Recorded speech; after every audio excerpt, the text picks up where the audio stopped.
Hello everyone. तो आज हम क्लास 6 के चैप्टर 7 को आगे कंटिन्यू करेंगे, जिसमें हम मापन के मानक मात्रकों के बारे में पढ़ेंगे। मेजरमेंट की कुछ यूनिट्स के बारे में हम यहाँ पर बात करेंगे।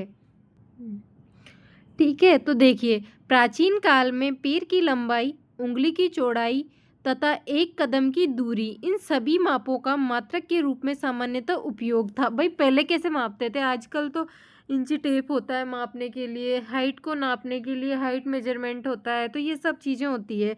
लेकिन पहले के ज़माने में मापने के लिए किसका प्रयोग होता था? तो प्राचीन काल में पैर की लंबाई हो गई, उंगली की चौड़ाई, यहाँ तक कि एक कदम की दूरी, इन सभी को मापों के मात्रक के रूप में यूज़ किया जाता था। ठीक है, इनका सामान्य यूज़ था।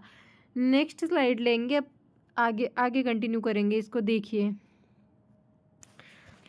हड़प्पा सभ्यता, एक सेकेंड। हड़प्पा सभ्यता के लोगों ने अवश्य ही लंबाई के बहुत अच्छे मापन का उपयोग किया होगा, क्योंकि ये खुदाई में प्राप्त परिशुद्ध ज्यामितीय रचनाओं को देखने से प्रमाणित होता है। तो हमें कैसे पता लगा कि जो हड़प्पा सभ्यता के जो लोग थे, उन्होंने अवश्य ही लंबाई के बहुत अच्छे मापन का उपयोग किया? जब खुदाई हुई तो उससे प्राप्त परिशुद्ध ज्यामितीय रचनाओं को देखने से ये प्रमाणित हुआ। ठीक है, उसके बाद देखिए, कोहनी से उंगली के छोर तक की लंबाई, जिसे हाथ कहते हैं, लंबाई के मात्रक के रूप में प्राचीन मिस्र में उपयोग किया जाता था। आजकल भी इसका यूज करते हैं। आपने कभी आपकी मम्मी वगैरह को ऐसे नाप एक हाथ के बराबर किसी चीज़ को मापते हुए देखा होगा? तो आजकल भी इसका प्रयोग होता है। कोहनी से लगाकर हम उंगली के छोर तक की लंबाई, जिसे हाथ कहते हैं, लंबाई के मात्रक के रूप में आज भी उपयोग करते हैं। लेकिन प्राचीन काल में इसका उपयोग मिस्र में उपयोग किया जाता था। इसका लंबाई के मात्रक के रूप में प्राचीन मिस्र में उपयोग किया जाता था, जिसे संसार के अन्य भागों में भी मान्यता प्राप्त थी। आगे देखिए, संसार के विभिन्न भागों में लोग लंबाई के मात्रक के रूप में फुट का प्रयोग करते हैं। आप फुट जानते हो? आजकल तो होता ही है इसका। पहले एक ऐसे हाथ को ऐसे सीधा करते थे, जैसे थंब को ऊपर, और ऐसे 1 फुट होता था। 2 हाथ को ऐसे रख देते थे, मतलब 1 फुट। ठीक है, फुट का उपयोग करते थे। अलग अलग क्षेत्रों में फुट की लंबाई थोड़ी भिन्न थी। संसार के विभिन्न भागों में लोग मात्रक के रूप में फुट का उपयोग करते थे। अलग अलग क्षेत्रों में फुट की लंबाई थोड़ी भिन्न होती है। लोग एक गज, आगे देखिए, लोग, अब देखा हमने क्या देखा? एक तो फुट देखा, फुट से मापते हैं। हाथ भर की ऐसे लंबाई ले लेते हैं, उससे मापते हैं। अब देखिए, लोग एक गज कपड़ा फैली बाहें के सिरे से अपने ठोड़ी तक मापते हैं। भाई एक गज कपड़ा मतलब सोचते हो, ऐसे फैली बाह फैला लेते हैं ऐसे, और उसे सिरे से सॉरी, कपड़ा फैली बाहें के सिरे से अपने ठोड़ी तक मापते हैं। ठीक है, जैसे ऐसे हाथ फैला लिया ऐसे, फिर उसको फैली बाह से अपने यहाँ ठोड़ी तक मापते हैं। रोमवासी अपने पग अथवा कदमों से लंबाई मापते थे। जो रोम के लोग थे, वो अपने पैरों से या फिर अपने कदमों की पद कदम से अपनी लंबाई मापते थे। आगे देखिए,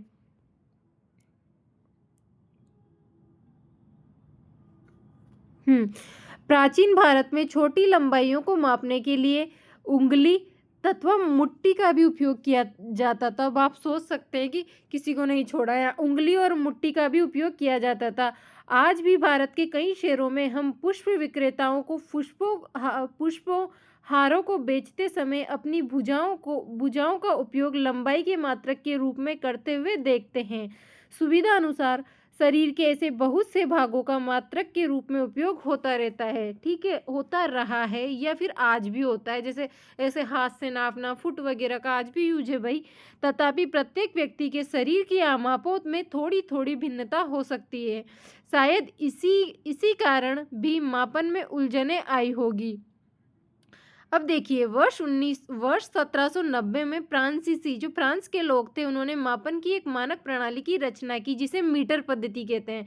भाई क्वेश्चन पूछा जा सकता है कि फ्रांसीसियों ने कौन सी मापक प्रणाली की रचना की थी, तो मीटर की। उसके अलावा हमने ऊपर भी पढ़ा था, ऊपर किसने कौन सी रचना की थी, तो हमने देखा था फुट। फुट का प्रयोग कहाँ कहाँ किया जाता है, तो संसार के विभिन्न भागों में लोग लंबाई के मात्रक के रूप में फुट का भी प्रयोग करते हैं, ठीक है। उसके अलावा हमने देखा था रोमवासी जो है इसे एक गज कपड़ा फैली वहाँ फैला लेते हैं और फिर सिरे सिरे से अपनी ठोड़ी तक मापते हैं, ठीक है। आगे देखिए।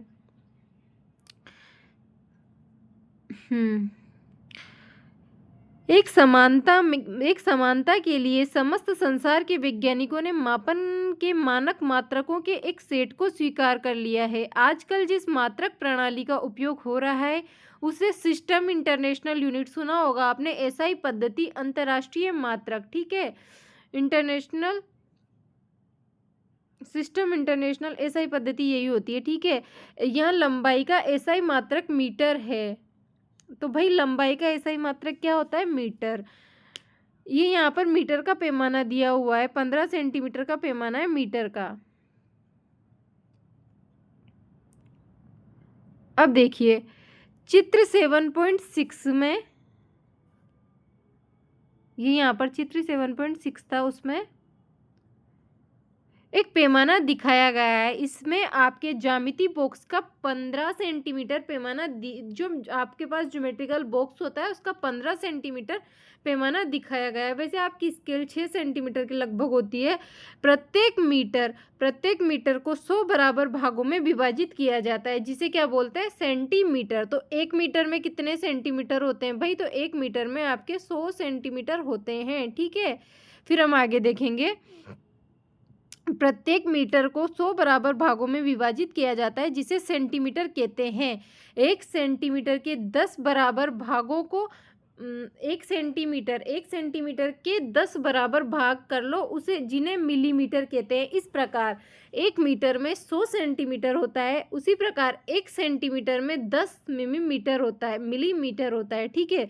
तो ध्यान रखना ये बातें, ये पॉइंट कि 1 मीटर, कोई पूछे कि 1 मीटर में कितने सेंटीमीटर होते हैं, तो 1 मीटर में 100 सेंटीमीटर होते हैं, ठीक है। और 1 सेंटीमीटर में कितने मिलीमीटर होते हैं, तो 1 सेंटीमीटर में 10 मिलीमीटर होते हैं, ठीक है। आगे देखिए। लंबी दूरी के मापन के लिए मीटर एक सुविधाजनक मात्रक नहीं है। भाई वास्तव में ही नहीं है कि लंबी दूरी को मापना है और हमें मीटर लिए फिर रहे हैं। तो लंबी दूरी को मापने के लिए मीटर एक सुविधाजनक मात्रक नहीं है। इसके लिए हमें एक बड़े मात्रक को परिभाषित करते हैं, जिसे किलोमीटर कहते हैं। आपने कभी सुना होगा किसी को बोलते हो कि यहाँ से वहाँ तक की डिस्टेंस 1 कोस है, 2 कोस है। 1 कोस में कितने किलोमीटर होता है, तो आप बताइए कि 1 कोस में कितने किलोमीटर होता है। शायद 1 से 1.5 किलोमीटर तक होता है 1 कोस में, ठीक है। तो हम लंबी दूरी को मापने के लिए भी किसका प्रयोग करेंगे, तो किलोमीटर का, ठीक है। 1 किलोमीटर में 1000 मीटर होते हैं। अब हम अपने सभी मापन क्रियाकलापों को मानक पैमानों का उपयोग करके दोहरा सकते हैं तथा लंबाई को एसआई मात्रकों में माप सकते हैं। ऐसा करने के लिए हमें दूरियों तथा लंबाई मापन का सही ढंग जानना आवश्यक है। अब देखेंगे लंबाई की यथार्थ परिशुद्ध माप क्या होती है, तो देखते हैं लंबाई की यथार्थ परिशुद्ध माप। अपने दैनिक जीवन में हम विविध प्रकार की मापक युक्तियों का उपयोग करते हैं। तो बिल्कुल हम हमारे दैनिक जीवन में बहुत सारी मापन की विधियों का प्रयोग करते हैं, मापक युक्तियों का उपयोग करते हैं। लंबाई मापने के लिए हम मीटर पैमाने का उपयोग करते हैं।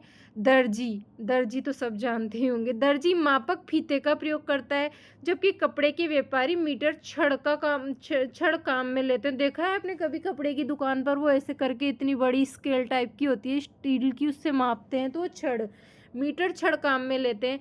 किसी वस्तु की लंबाई मापने के लिए आपको किसी उपयुक्त युक्ति का चयन करना चाहिए। उदाहरण के लिए किसी वृक्ष का घेरे अथवा अपने सीने वृक्ष की माप के लिए आप मीटर पैमाने का उपयोग तो नहीं कर सकते। फिर किसका करेंगे, तो ऐसी मापों के लिए मापक फीता अति सुविधाजनक होता है, ठीक है। फीता जैसे आप कभी अपने कपड़े सिलाते हैं, नाप देते हैं, तो उससे जो मापता है इंची टेप से, वही फीता। यहाँ फीता ज़रूरी होता है, ठीक है। फीते से आप माप सकते हैं। नेक्स्ट देखेंगे हम। अब आ जाइए यहाँ।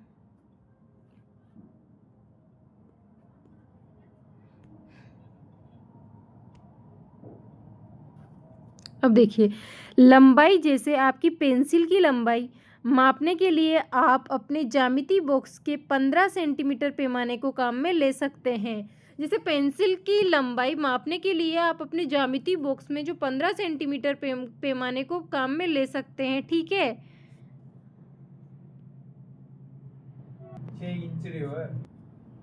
तो यहाँ देखिए, आप ज्यामिति बॉक्स के 15 सेंटीमीटर पैमाने को काम में ले सकते हैं। तो भाई मैंने पीछे एक गलती कर दी है, मैंने बताया कि स्केल 6 सेंटीमीटर की होती है, लेकिन स्केल 15 सेंटीमीटर की होती है। आगे देखिए, यहाँ पर मापी जाने वाली लंबाइयों के अनुदिश पैमाने रखने की सही तथा गलत विधि। तो ठीक है, ध्यान रखना भाई, 15 सेंटीमीटर की होती है। आगे देखिए, लंबाई मापते समय जैसे हम किस तरह से स्केल को फिट करेंगे और कैसे मापेंगे, तो उसके लिए यहाँ कुछ बताया है डायग्राम में। तो देखिए, लंबाई मापते समय हमें निम्नलिखित सावधानियां बरतने की आवश्यकता होती है, ठीक है। चित्र 7.7 में दिखाए अनुसार पैमाने को वस्तु के संपर्क में इसकी लंबाई के अनुदिश रखिए। चित्र 7.7 में दिखाए अनुसार जो पैमाना है ना, उसको वस्तु के संपर्क में इसकी लंबाई के अनुदिश रखिए। कुछ पैमाने के सिरे टूटे हो सकते हैं। आप इन पैमानों के शून्यांक स्पष्ट नहीं देख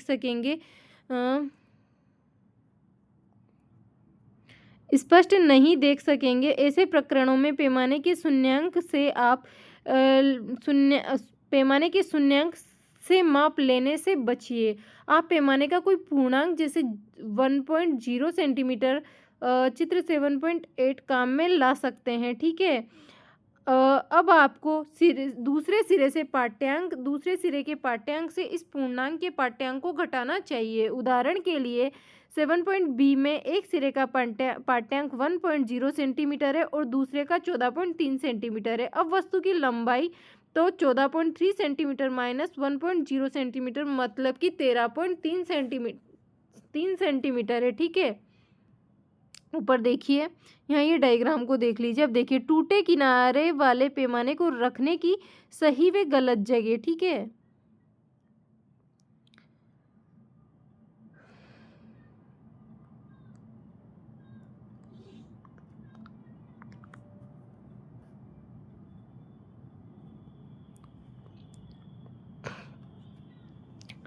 माप लेने के लिए आँख की सही स्थिति महत्वपूर्ण होती है। 7.9 में दर्शाए अनुसार आँख जिस बिंदु की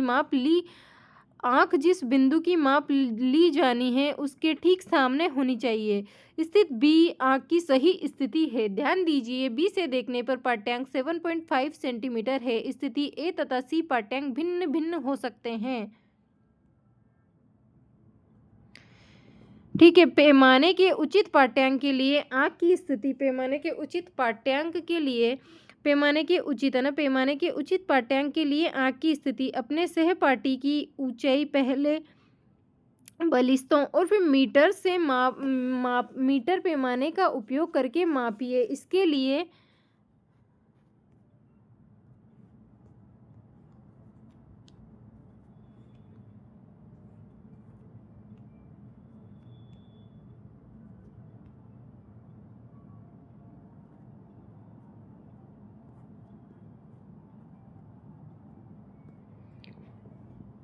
आपके सहपाठी को दीवार के साथ पीठ रखकर खड़ा होने के लिए कहिए। उसके सिर से ठीक ऊपर दीवार पर चिन्ह अंकित कीजिए।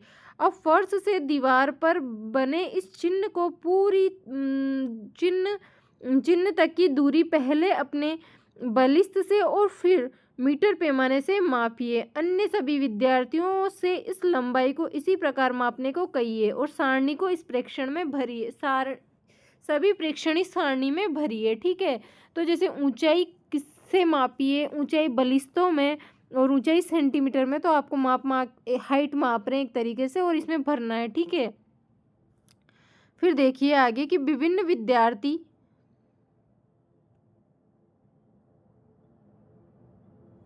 विभिन्न विद्यार्थियों के द्वारा प्राप्त परिणामों को ध्यान से अध्ययन कीजिए। कॉलम 2 में परिणाम एक दूसरे के भिन्न हो सकते हैं क्योंकि विद्यार्थियों के बलिष्ठों की लंबाई एक दूसरे से बालिस्ती ऐसे बेंत उससे एक दूसरे से विभिन्न हो सकती है। अतः कॉलम 3 के परिणामों को देखिए जिसमें सभी मापें मानक पैमाने द्वारा ली गई है। ये परिणाम एक दूसरे के बहुत समीप होंगे, परंतु क्या ये एक दूसरे से ठीक ठीक बराबर हैं?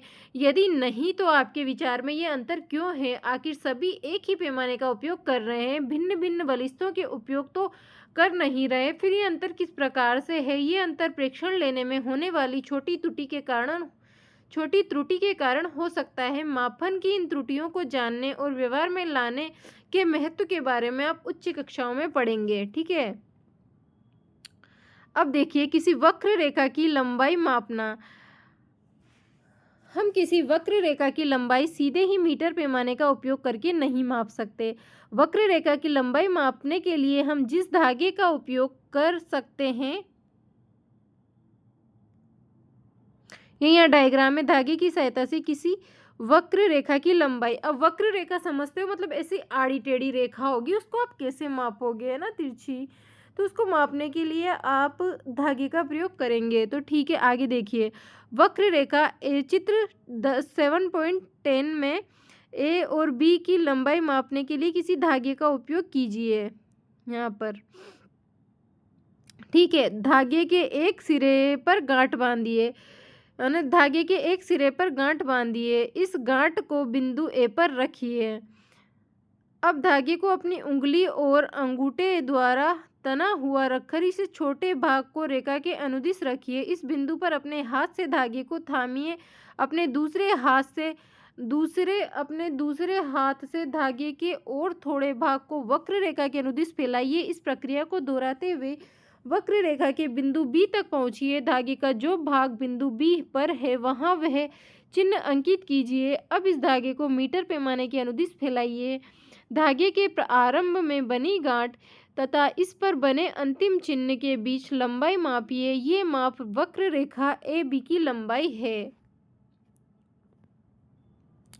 यहाँ कुछ समझ आया आपको कि यहाँ करना क्या है आपको कि एक वक्र मतलब टेढ़ी मेढ़ी रेखा है, उसको मापने के लिए आप लंबाई मापने के लिए किसी धागे का उपयोग करना है। ठीक है, फिर धागे के एक सिरे पर आपको गांठ बांध देनी है। जैसे यहाँ देखिए धागे के एक सिरे पर आपको गांठ बांध देनी है। ठीक है, फिर उसके अलावा इस गांठ को बिंदु ए पर रख देना है। अब धागे को अपनी उंगली अथवा अंगूठे से तना हुआ रखकर इसे छोटे भाग को रेखा के अनुदिश रखिए।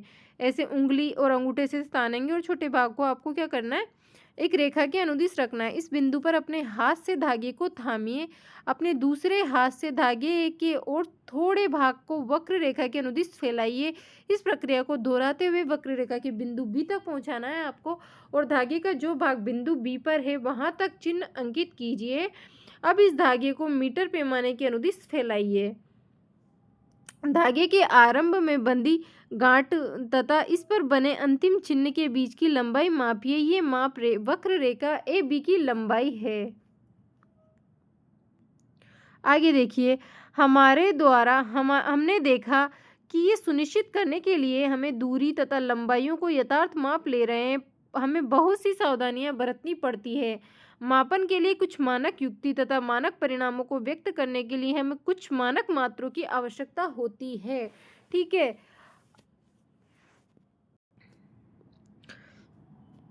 अब हम आगे देखेंगे कि हमारे चारों ओर गतिशील वस्तुएं हैं।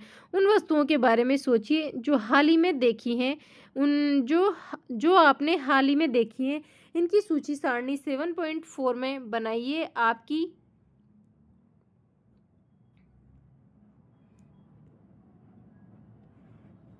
यहाँ आपको सारणी बनानी है। ठीक है,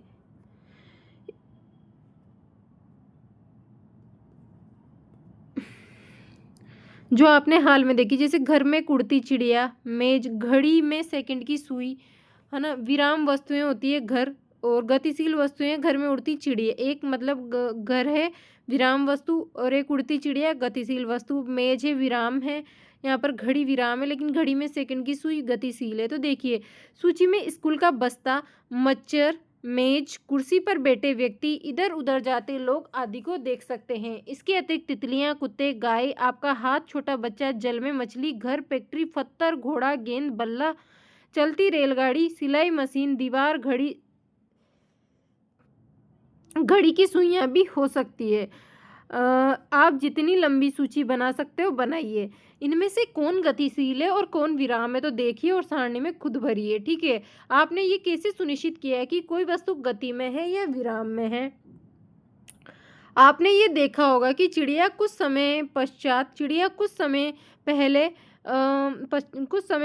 पहले वाले स्थान पर नहीं दिखाई देती, जबकि मेज उसी स्थान पर है। अब आधार पर आपने ये सुनिश्चित इस आधार पर आपने ये सुनिश्चित किया होगा कि कोई वस्तु गति में है अथवा विराम में है।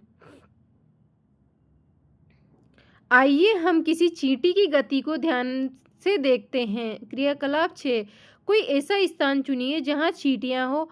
इस स्थान के निकट कागज की एक बड़ी सीट फैलाकर इस पर कुछ चीनी रखिए। चींटियां इस चीनी की ओर आकर्षित होंगी तथा आप शीघ्र ही इस कागज की सीट पर बहुत सी चींटियों को रेंगते हुए देखेंगे। किसी एक चींटी के लिए जब वह कागज की सीट पर तुरंत रेंग चुकी हो, पेंसिल से उसकी स्थितियों के निकट छोटे छोटे चिन्ह अंकित कीजिए। जैसे जैसे ये तो ऐसे किसी चींटी की गति ऐसे चलती है ना भाई वो। फिर आगे देखिए, कागज पर रेंगती जाए, आप इनकी स्थितियों पर चिन्ह अंकित करते जाइए। कुछ समय पश्चात कागज की सीट को इधर उधर हिलाकर इन पर से चीनी एवं चींटियों को हटा दीजिए। उन विभिन्न बिंदुओं जिन्हें आपने कागज पर अंकित किया था को तीरों द्वारा जोड़कर चींटी की गति की दिशा दर्शाइए। वे हर बिंदु जिसे आपने अंकित किया कुछ सेकंड के समय अंतराल पर चींटी कहाँ कहाँ गति की को दर्शाता है। गति किसी वस्तु की स्थिति में किस प्रकार के परिवर्तन जैसी दिखती है। क्या आप ऐसा मानते हैं? एक मिनट, यहाँ देखिए, गति किसी वस्तु की स्थिति में किस प्रकार के परिवर्तन जैसी दिखाई देती है। क्या आप ऐसा नहीं मानते? क्रियाकलाप 5 में वस्तुओं के समूह बनाते समय आपने घड़ी, सिलाई मशीन, बिजली, पंखा जैसी वस्तुओं को किस समूह में रखा? क्या वस्तुएं एक स्थान से दूसरे स्थान तक गति कर रही है या नहीं? क्या आप इनके किसी भाग में कोई गति देखते हैं? पंखे की पंखुड़ी अथवा घड़ी की सुइयां कैसे गति करती है? उसके अलावा इनमें क्या इनकी गति चींटी अथवा रेलगाड़ी की गति जैसी है? आइए हम इन प्रकार की गतियों को देखते हैं जिनमें हमें इन विभिन्न प्रकार की गतियों को समझने में सहायता मिलेगी।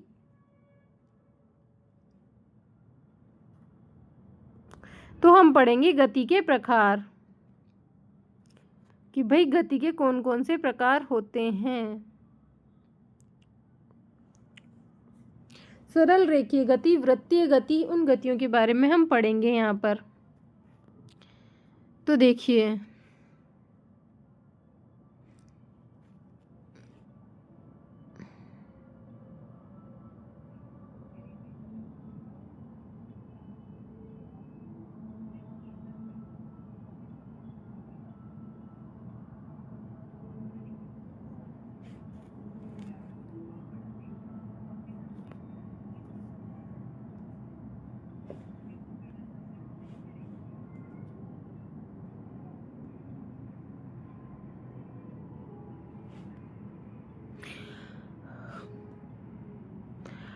आपने सीधी सड़क पर किसी वाहन की गति, किसी परेड में सिपाहियों के मार्च फास्ट की गति, एक एक पॉइंट इंपॉर्टेंट है। आपने सड़क पर सीधी गति की तो सरल रेखीय गति, ठीक है। किसी परेड में सिपाहियों की मार्च पास्ट की गति अथवा किसी गिरते पत्थर की गति का प्रेक्षण किया होगा।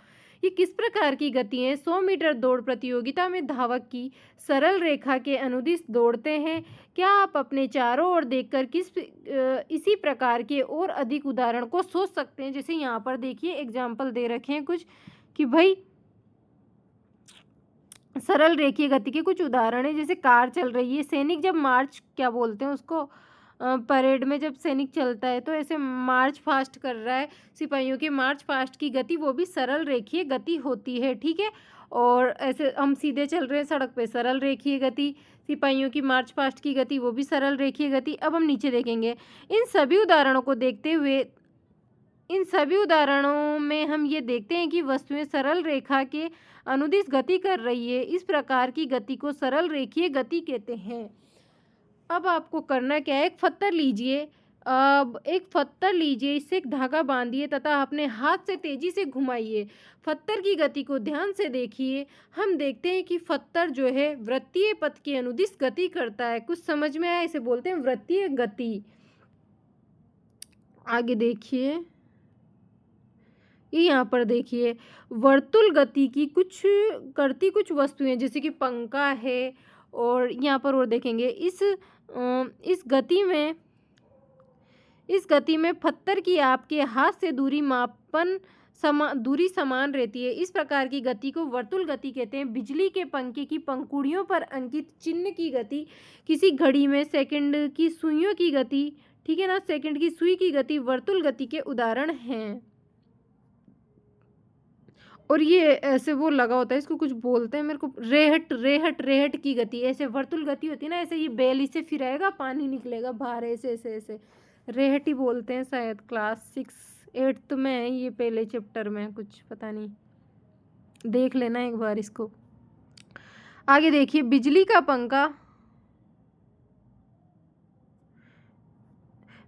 पंखा अथवा घड़ी स्वयं एक स्थान से दूसरे स्थान तक गति नहीं करते, परंतु पंखे की पंखुड़ियां घूर्णन करती है।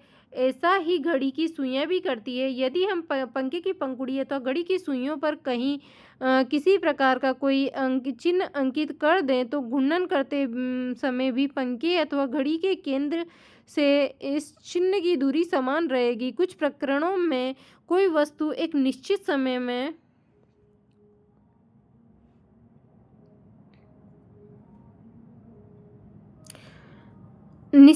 में मतलब अंतराल को एक के बाद एक दोहराती है। इस प्रकार की गति को आवर्ती गति कहते हैं। जैसे जब कपड़े की मशीन सिलते हैं ना, सुई बार बार ऊपर नीचे, आवर्ती गति। देखेंगे हम, झूला खाते हैं तब ऊपर जाता है नीचे आता है, ऊपर जाता है नीचे आता है, आवर्ती गति। अब देखो यहाँ पर बूझो ये निश्चित, एक मिनट यार, हाँ, अब देखो, बूझो ये निश्चित नहीं कर पा रहा है कि जब हम पत्थर को तेजी से घुमाते हैं तब हम क्यों कहते हैं कि पत्थर ही जब हम पत्थर को तेजी से घुमाते हैं तब हम ये क्यों कहते हैं कि पत्थर की हाथ से दूरी समान रहती है। क्या आप बूझो को वे समझाने में सहायता कर सकते हैं? याद रखिए, पत्थर डोरी से बंधा हुआ है।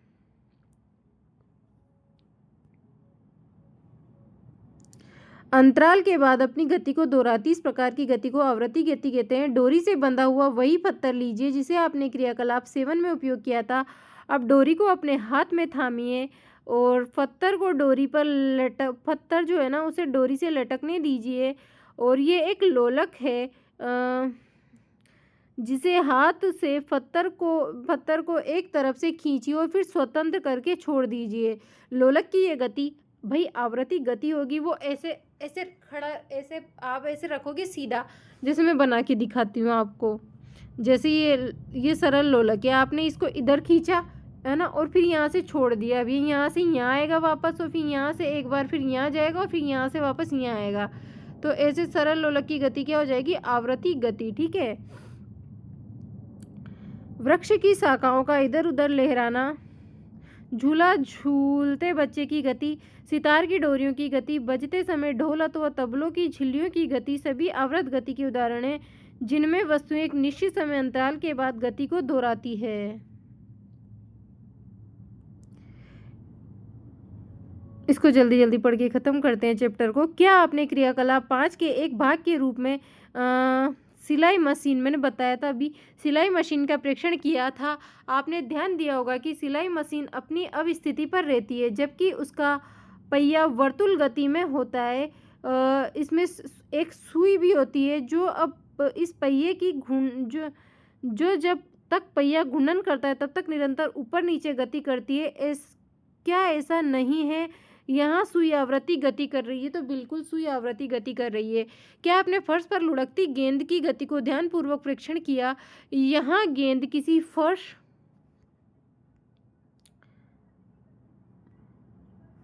फर्श पर लुढ़कती है और घूर्णन करती है और आगे की ओर गति करती है। इस प्रकार गेंद सरल रेखीय गति के साथ घूर्णन गति भी करती है।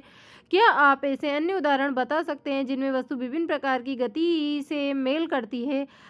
इस अध्याय के अंतर्गत हमने बहुत से मापन क्रियाकलाप किए हैं तथा कुछ प्रकार की गतियों के विषय में चर्चा की है। हमने देखा है कि समय के साथ स्थिति में परिवर्तन को गति कहते हैं। स्थिति में हुए इस परिवर्तन को हम दूरी मापन ज्ञात कर सकते हैं। ठीक है, आगे यहाँ पर थोड़ा सा और बचा हुआ है, इसको देखिए। इसमें